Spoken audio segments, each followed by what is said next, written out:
အားလုံးပဲမင်္ဂလာပါခင်ဗျာဒီနေ့ကျွန်တော်ကြောက်လေးတစ်ပွင့်ကိုဝယ်ခဲ့ရပါတယ်အရင်ကလပ်ချိန်နေနဲ့တကလပ်နဲ့80ရှိပါတယ်ဗျဒီကြောက်ကလေးကသူကတော့ညက်ပြီးတော့မှရလာတဲ့ကြောက်စပုံစံမျိုးဖြစ်နေပါတယ်ညက်ပြီးရလာတဲ့ကြောက်စဆိုတဲ့အတွက်ကြောင့်မလို့သူကဒေါင်းလေးထွက်တယ်ပြီးရင်ဘယ်လိုပြောမလဲကြောက်လုံးလုံးချောချောလေးမဟုတ်ဘူးပေါ့နော်ချောင်းစားလိုမျိုးလုံးလုံးချောချောလေးမဟုတ်ဘူးအဲ့အတွက်ကြောင့်မလို့တကလပ်နဲ့80ရှိတာလောက်ရတာနည်းငယ်ကြက်တဲ့အမျိုးပေါ့နော်တော့ဒီကြောက်လေးမှာကျွန်တော်တို့ဒီကြည့်လိုက်တယ်ဆိုလို့ရှိရင်ကျွန်တော်အတန်းလေးတန်းပါပဲเนาะအဲ့အတန်းလေးကသူရုပ်တရက်ကြည့်လိုက်လို့ရှိရင်သူကရှားပြင်းနေတူပဲပေါ့နော်ဒါပေမဲ့သူကရှားပြင်းမဟုတ်ပါဘူးglassy way လိုမျိုးအဲ့လိုအတန်းလေးအမြုပ်တန်းလေးတစ်ထန်းပေါ့နော်ပြီးရင်ကြောက်ကြည့်ရဆိုလို့ရှိရင်ကျွန်တော်ဒီလိုကြည့်ပါတယ်အဲ့လိုအောက်ကနေအလင်းလေးပေါ့ refreshing ဘယ်လောက်ထိပြန်မလဲဆိုတာကိုကျွန်တော်ကြည့်ပါတယ်အဲ့လို refreshing လေးရှိရဆိုလို့ရှိရင်ဒီကြောက်ကပွင့်နိုင်ခြေရှိရပေါ့နော်ပွင့်ဖို့ရခိုင်တော့များတယ်ပေါ့နော်အဲ့ဒီလိုစဉ်းစားလိုက်ခြင်းအပြင်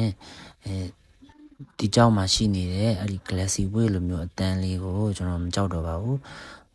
ဒီ glassy way လိုမျိုးအတန်းလေးကအဲ့ဒီ inclusion လေးကပွင့်အားကိုဒီကြောက်ရဲ့ပွင့်အားကိုထိခိုက်မှာကိုကျွန်တော်မကြောက်တော့ပါဘူးအနည်းဆုံးတော့ဒါလေးကပွင့်မယ်ပေါ့နော်အနည်းဆုံးတော့ပွင့်လိမ့်မယ်ဒါပေမဲ့အရင်ကြီးဖန်သားမှန်သားလို့ပွင့်နေတဲ့အမျိုးတော့မဟုတ်ဘူးပေါ့နော်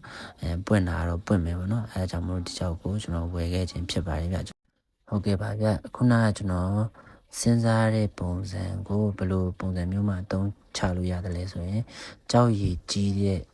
နေရာတွေမှာအသုံးချလို့ရပါတယ်ပြီးရင်အပြစ်များတဲ့အခြေအနေတွေမှာအသုံးချလို့ရပါတယ်ပြီးတော့ကျွန်တော်ကပညာသင်နေစေပညာကိုလေ့လာနေစေ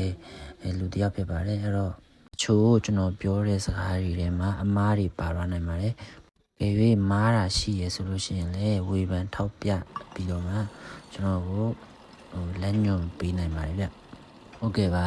အခုတော့ကြောက်လေးကြောင်းဆက်လိုက်အောင်ဒီကြောက်လေးမှာကကလပ်ချင်းရန်နေတဲ့အတွက်ကြောင့်မလို့ကျွန်တော်ရှေ့ကပြောခဲ့လို့ပဲဒီကြောက်ကတိတ်ပြီးတော့မှလုံမတောက်ပေါ့နော်လုံမတောက်ဆိုတော့ဒီကြောက်မှာခြံရမယ့်အပိုင်းလေးတွေကပေါ်လာပြီပေါ့နော်ဒီကြောက်လေးမှာမျက်နှာပြင်မှာရှိတဲ့အဝါဘက်လေးကိုကျွန်တော်ခြံခဲ့ရပါတယ်အဲ့ဒါမှမခြံရင်လေကျွန်တော်တကလက်မတင်နိုင်တော့ဘူးပေါ့နော်တကလက်အောက်ရောက်သွားရင်သူကဈေးတန်းတစ်ခုပြောင်းသွားမယ်ပေါ့နော်ဒါပေမဲ့လေဒီကြောက်ကလေးကခြံခဲ့တော့လေပဲသူကလည်းသူတော့အရင်ကကြည်လာသွားပါတယ်တကလက်အထုပ်ထဲကိုတော့သူကရောက်မဲ့ပုံစံမျိုးဖြစ်သွားပါတယ်ဒါကြောက်ရည်အတော်လေးလာပါတယ်ဗျကျွန်